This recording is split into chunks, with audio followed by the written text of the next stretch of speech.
Sem o Estado, quem faria ciência? Este é o Visão Libertário, sua fonte de informações descentralizadas e distribuídas. Esse artigo foi sugerido e escrito por Amazônia Livre, revisado e narrado por Coreia com K. Uma das questões estratégicas para o desenvolvimento da civilização humana é a produção de conhecimento a partir do método científico. Portanto, vamos entender ciência aqui como uma forma para a produção de conhecimento, uma maneira de buscar a melhor explicação do mundo em que vivemos, fato objetivo que data desde Sócrates há mais de 2.400 anos. Já sabemos que a ciência não nos dá a verdade, mas a melhor explicação da realidade que se é possível alcançar com o que se dispõe de dados e ferramentas até o momento, o que chamamos de conhecimento válido. O método científico teve início na Grécia Antiga e desde lá veio se aperfeiçoando, passando por várias fases, englobando o interesse pelas coisas idealizadas e imutáveis da natureza, com Pitágoras e Platão, atualizando-se com a aplicação de conceitos no mundo real para o bem viver, com os romanos Sêneca e Marco Aurélio, continuada na Idade Média, mas agregando novos métodos de análise também, vídeos escolásticos e São Tomás de Aquino, passando no Renascimento pelo desenvolvimento da observação e descrição, vistos com Leonardo da Vinci e Infante Dom Henrique, até chegar aos dias de hoje, com experimentação e modelagem descritos por Galileu e Descartes. Algumas das etapas do método científico podem ser compreendidas como hipótese e teste da hipótese. Então, a partir de uma observação inicial, toda pessoa é livre para propor qualquer hipótese. Não há limites, não há plágio, nada está certo ou errado nesse momento. Esse processo simples tem grande alcance em todas as esferas da sociedade, pois pode ser aplicado a qualquer tema, em qualquer campo do conhecimento, por qualquer pessoa, em qualquer tempo e lugar do planeta. Portanto, pode-se dizer que se trata de um método universal. O passo seguinte é o que distingue o método científico de tudo o que a humanidade já usou para validar um conhecimento, o teste da hipótese e o rigor científico. Para entender melhor esses conceitos, vejamos um exemplo simples. Por observação, podemos dizer que este cisne é branco. Isso é um fato observável e incontestável. Porém, se observarmos apenas cisnes brancos ao longo da vida e afirmarmos todo cisne é branco, essa sentença é apenas uma hipótese, ou seja, não significa que todos os cisnes sejam brancos. Perceba como é fácil falsear essa sentença. Basta encontrar apenas um cisne negro. Portanto, essa não é uma boa hipótese e tende a algo que chamamos de senso comum. Uma hipótese, para conseguir passar pelo rigor científico, deve sobreviver à falseabilidade, passar por testes de validação controladas e outras etapas para ser aceita. Nesse processo, deve-se procurar não apenas evidências de que a hipótese está certa, mas também de que ela está errada. Se alcançar a validação, após passar pelo rigor científico, a partir desse ponto, a hipótese é afirmada como não sendo falsa, porém, nunca como verdade. Sendo assim, um cientista honesto que busca a melhor explicação dirigirá suas observações e experimentos de maneira a garantir a melhor qualidade e maior validade de suas conclusões.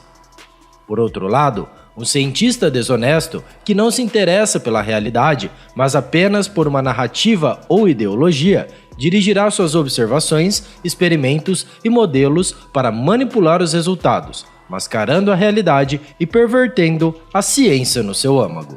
Deste modo, só o método científico também pode ser deturpado ou até mesmo fraudado e usado para fins contrários aos de seu propósito original. Então, a conclusão lógica é que o uso do método científico não implica em encontrar a verdade. Inclusive, pode ser o seu exato oposto. Isso ocorreu nos experimentos alemães, que atestavam a superioridade ariana, ou em trabalhos de racistas americanos que concluíam que negros eram inferiores. ou nos artigos eugenistas, que defendiam a destruição dos pobres e daqueles com problemas mentais ou físicos. São exemplos de perversão da ciência, em que o rigor do teste de hipóteses foi comprometido. Isso ocorre quando a retórica se confunde com lógica, semelhante ao que ocorria com os sofistas no tempo de Sócrates. O próximo passo é a ação política fantasiada de caráter científico, o que nos faz lembrar do tão falado consenso científico. Freud foi humilhado na apresentação da sua psicanálise. Ameaçaram de morte o médico húngaro Ignaz Semmelweis por afirmar que devemos lavar as mãos. Giordano Bruno foi morto por analisar as coisas como observáveis. E Mises ridicularizado por comunistas e keynesianos. Depois, veja o vídeo. Existe mesmo consenso de 97% dos cientistas sobre o clima? O link está aqui na descrição deste vídeo. Na ciência, só há dois tipos de hipótese, as que passam pelo rigor científico e as que não passam. Inclusive, não importa em que revista foi publicado o trabalho, quantos autores assinaram, quem são eles ou suas instituições, muito menos quanta verba recebeu ou quem financiou. Outro aspecto é que, com o passar do tempo, a complexidade das questões levantadas pelos pesquisadores foi aumentando, levando a uma evolução dos experimentos, tornando-os cada vez mais especializados, caros e, portanto, difíceis de serem executados. Houve um tempo em que institutos de pesquisa produziam grande parte da ciência relevante. O auge desse modelo acadêmico deu-se entre o fim do século XVIII, com os enciclopedistas franceses, a início do século XX, com os físicos alemães. Mas muito do que entendemos como ciência hoje em dia se produz dentro de indústrias e empresas. Além disso, o método científico acabou tão disseminado na cultura ocidental que praticamente todas as ações se basearam nele, como as investigações policiais, a anamnese de um médico ou um projeto de uma casa. Importante também mencionar que no Ocidente, onde floresceu a ciência, houve grande evolução tecnológica que permitiu o desenvolvimento de armas de fogo, domínio de navegações, desenvolvimento da indústria movida a vapor, entre outras criações que levaram a Europa e depois o resto do mundo a uma condição de riqueza nunca antes experimentada pela humanidade. E foi primeiro na Europa que isso aconteceu. Ao longo do tempo, acumulando conhecimento e tecnologia, geração após geração, o povo europeu superou todos os outros do mundo em todas as áreas do conhecimento, da compreensão da beleza à produção de armamentos, da música à construção de catedrais, do átomo ao cosmos.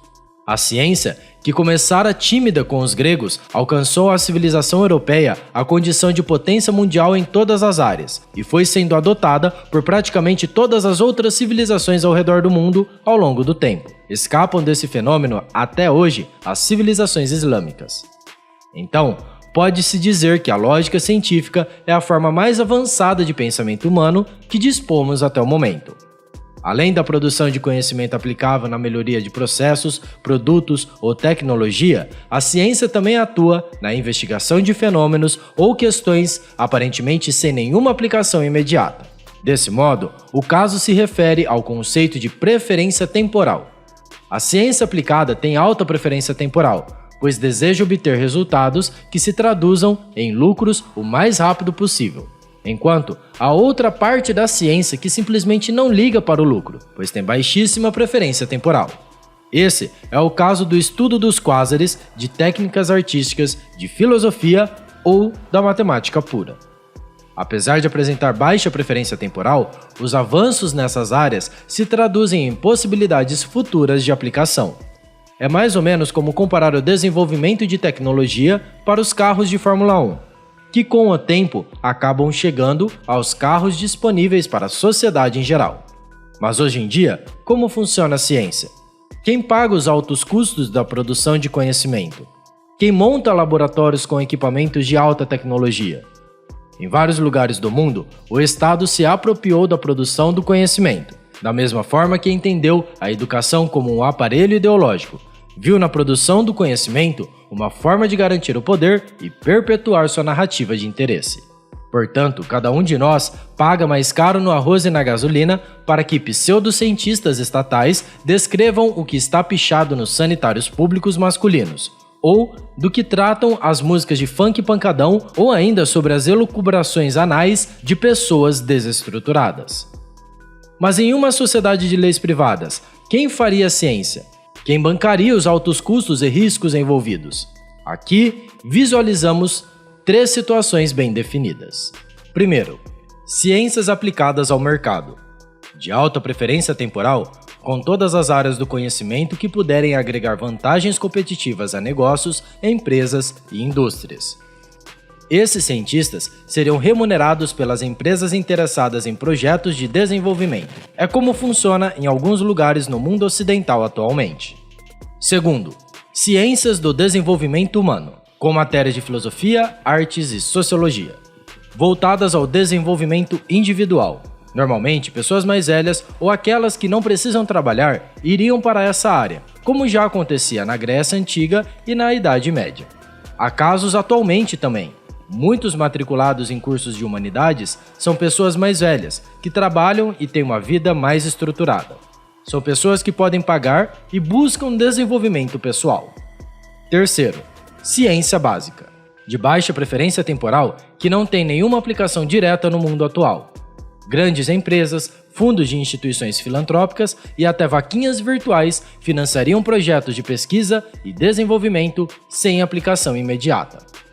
Bem, aí já aparece um coletivista para dizer: ah, mas a empresa só busca o lucro e explorará o cientista.